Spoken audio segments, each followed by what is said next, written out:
Another tips na naman. Kasi minsan, pag may naiisip akong gagawa ko ng content, minsan pag naka-duty ako, iniisip ko, ano kayo yung content ko kinabukasan. Pero pag may nag-i-scroll ako doon sa Facebook, pag may nakikita ko, tapos doon sa TikTok, hindi man ako bihira lang ako doon sa TikTok mag-post eh.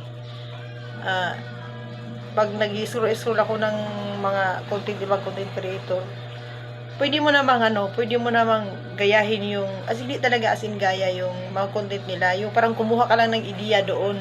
Kasi kung ginaya mo din yung ano niya, parang baka magka-violation ka pa, o kaya baka ma-report ka. Kukuha ka lang ng ideya, tapos ilista mo yung mga gagawin. Kasi noon, yun na ginagawa ko, kaso minsan naisip ko, ano kaya yung parang yung kwento doon sa video, ano kaya yung gagawin ko para maiba. Yun minsan ginagawa ko, nililista ko yung pamagat lang, tapos yung kwento konti, mag-i-share din natin ng konti para may post ka lang. Kasi pag mahaba kasi yung video natin dito sa tawag doon sa Reels man yan, o kaya doon sa long form, naglalagay ng maraming ads si Facebook, kaya doon tayo nagkaka-earnings, doon tumataas talaga yung earnings natin doon sa ads. Hindi talaga na ano, yung sa Reels naman, di ba 10 seconds okay na, hindi siya talaga ano doon. Kasi kung hindi mag-viral yung video mo doon, parang mahina din yung earnings mo. Kasi kahit mag-viral, maliit lang yung earnings doon eh. Kaya bumabawi talaga ako doon sa mga ganito. Yung kailangan din kasi yung makakausap mo na nakaharap ka talaga sa camera. Kasi yung kumbaga pag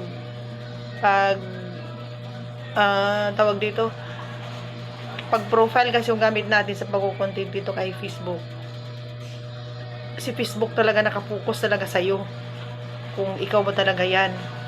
Kaya nga ina-advise natin, nung hindi pa ako na-monetize, panay ako nun live sa video, panay kumakanta ako, mag-video okay ako dyan, o ano ginagawa ko, nagla-live ako, dun ako talaga na-monetize agad. 2.7 pa lang yung ano ko nun, followers ko. Imagine mo na na-monetize na ako agad sa ganun. Parang samantalang yung iba dati 100 followers muna sila bago sila 10k followers muna sila bago sila na-monetize, 'di ba?